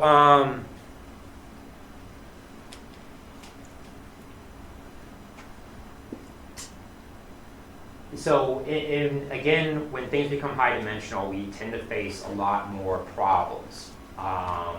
And basically with naive Bayes classifier, with many features, we can still suffer from some overfitting. In the MLE, we saw an extreme case with MLE. However, this can still occur in kind of the Bayesian formulation. Additionally, if we have a lot of features, so you can think like if we're trying to classify, journal papers or something like that, the number of words in those, it may be significant. So our feature vectors may be very large. So essentially what that can do is that if we start getting really high dimensional observation vectors, that can pose a computational problem. Obviously the solution to that is to do some sort of sensitivity analysis or do some sort of feature selection. So the idea is that rather than looking at all our features, try to deduce what the important ones are. So one such way that we can do this is actually through basically a measure called mutual information, which is given here. So interestingly enough, this measure can also be interpreted as the KL divergence between the joint over the product of both of the individual distributions. So this particular quantity here is kind of interesting if you look at it. So essentially we have a summation over our x's and also our y's. So our class labels are our y's and x's are basically our features. So this is basically doing a summation over both. So we're marginalizing, and then we have this p of the joint, and then times this log of this fraction. So essentially, what this is equivalent to is that this is equivalent to the expectation of the log of this quantity here. So what exactly is this? Is this actual fraction telling us, the log of this fraction? So basically, what maximizes this fraction, right? So what maximizes the information is, one, the feature in the class increases the total joint. So it means that both of them existing together is pretty likely. But what also maximizes it says that individually, they're pretty unlikely. So essentially, you can see that, for example, if I have a specific feature, and sure, it maximizes my joint, but let's say that it's also very likely to exist. So going back to the document classification, right? Let's just say that if we do analysis of these slides, right? And I have my feature vector of all my words, my bag of words, right? And let's say and I look at the word the, right? I see it right here, right? That's going to have this joint be very high. If I'm trying to classify, certain slides and stuff like that, it's going to exist in basically all slides. It's going to exist in all the documents, right? However, it will also be by itself, the popping up is also going to be super likely. So what that means is that down here, this is going to be a larger quantity, thus basically shrinking the total value of this fraction. Now, if you take a word that's maybe super unlikely, right? And maybe it only kind of activates the joint, right? This will still essentially blow up this fraction here, and it will say, information-wise, this word is super important. Not because it's there a lot, but actually because it's there rarely, right? And that makes sense. That's what really, when doing classification, it's the rare features that really matter. The common features really, they don't give you any benefit. So this is kind of like looking at it through the using our Bernoulli likelihood here. So it's just kind of working out the math. And computed. So so it's just kind of applying it to our particular example. But what's interesting is essentially we can see particularly this table down here. So again, going to our document classification example, so we have two classes of basically, I believe the class, so class is like Microsoft Windows and then X Windows. What that means, I'm not too sure what X Windows means. I don't know, maybe it's, but basically, regardless, we have two document classes. So we have two different bag of words. And you can see that if we compute through the naive Bayes classifier, if we compute basically the probability of specific words, right, we see again that the subject, so remember from our MLE, right, subject was very likely, right, it's very likely to happen. Same with other words. We see very common ones like this, with, but, you. And we see that also they're very, other than Windows, right? So Windows is maybe one that's very, that is beneficial. But all these, they're the same. So even though these are very likely, and they're highly probable that they will exist, in reality, they don't really do a whole lot for us. So you can see over here on the rightmost column, though, so if we look at the mutual information scores, we can see that actually that Windows has the highest information, right? And that makes sense because actually we can see that it exists in one particular class, but doesn't exist in another. And also, it's also highly probable. And then down here we can see even more kind of these more rare words and stuff. Basically, these words really determine the class of the actual document, rather than kind of the common noise that don't really add anything. So the idea is that if we do this type of analysis, we can essentially extract out specific features that we should be concerned about. And what it allows us to do is that can actually allows us to filter our feature vectors initially to more important words, and basically remove all of these, these common words, and also that allows us to reduce the computational cost, which is very nice.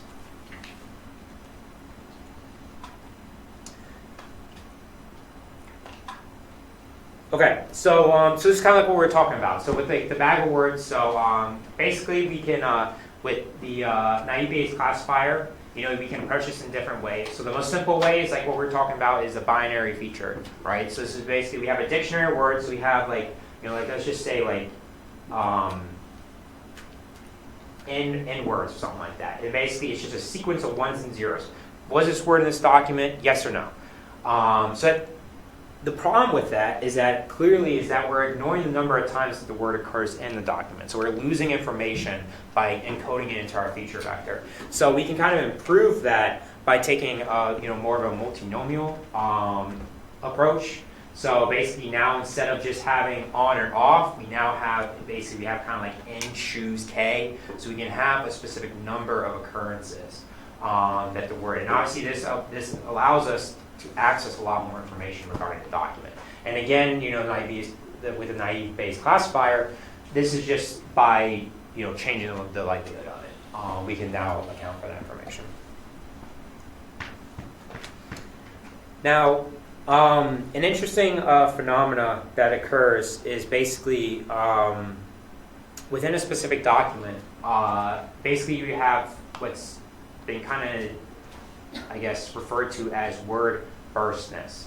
So the idea is that, for example, if I have like a book, and I have a book about, let's just say something random, right? A book about pine trees, right? Sure, like saying pine trees is probably pretty rare. It's probably pretty rare for me to say pine trees within a lecture setting, right? But within that book, it's very likely. And even though the word in general is very rare, once it occurs in that, obviously there's going to be pine trees going to exist a lot in this particular document about pine trees. So basically this is kind of referred to burstness. Basically if you see a word that happens once and it's rare, odds are is that it's very likely it'll occur again. It's kind of like the idea. And the problem with kind of this multinomial distribution is that you can't really account for that. And really what that kind of stems in is that stems in actually this theta here. Because essentially this needs to sum up to 1 to keep it as a probability distribution, right? Our probabilities need to basically be equal. So this is just like our dice, right? You can't have dice faces that that don't sum up to 1. The probability of each don't sum up to 1. But that being said, so essentially with respect to the burstness, if one of these may be really unlikely, right? But if it occurs once, it's very likely to occur again. But the problem is that if it's rare, it's going to stay rare with this model. So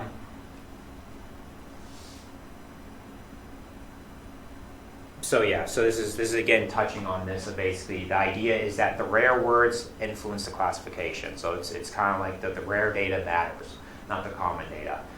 So basically, to remedy this, there's multiple. As it says here, multiple ad hoc heuristics that have been done. One such kind of approach is basically this compound multinomial, Dirichlet compound multinomial density. So you can see that basically we kind of visited this. So this is basically very similar. It's not exactly the same, but it's very similar to what we discussed earlier in the lecture, last lecture. Basically, what we do is that we, rather than just having our likelihoods, that we assign a prior, right? So we have a prior which regularizes the actual hyperparameters. So we have a prior now on this data, and basically what that results in is kind of a distribution that can actually represent this person's phenomena. And the reason it doesn't there's not a whole lot here. If you want more information on this, actually the paper is actually this guy down here, reliability factors. So you can see that for Celler 1, right, it's not 100% because obviously they have have 90 positive, 10 negative. However, you can see that's very concentrated, right? So it's not very probable it's going to be in smaller regions. Celler 2, yeah, it can be, it's probably the mode of it is 100%, that they're 100% reliable. However, you can see that basically it's a lot more, the support region of the posterior is much larger because we have a lot less data. So this is saying that we have a much more vague idea of what the actual reliability of this Celler is. So basically, if we do the sampling, so this is like the Monte Carlo approximation of this. So we sampled our betas, compared them, and we just plot. We do histogram, and we just kind of plot them. We end up with the distribution looking like this, and we can see that basically. So what the actual what that number is telling you is that essentially 70% of the mass is existing above 0, and 30% of the mass is existing below 0. And I guess these blue lines are indicating, so these blue lines are indicating a 95 percentile central interval on this. So you can see that, clearly odds are we want to go with Celler 1 because there's a lot more data.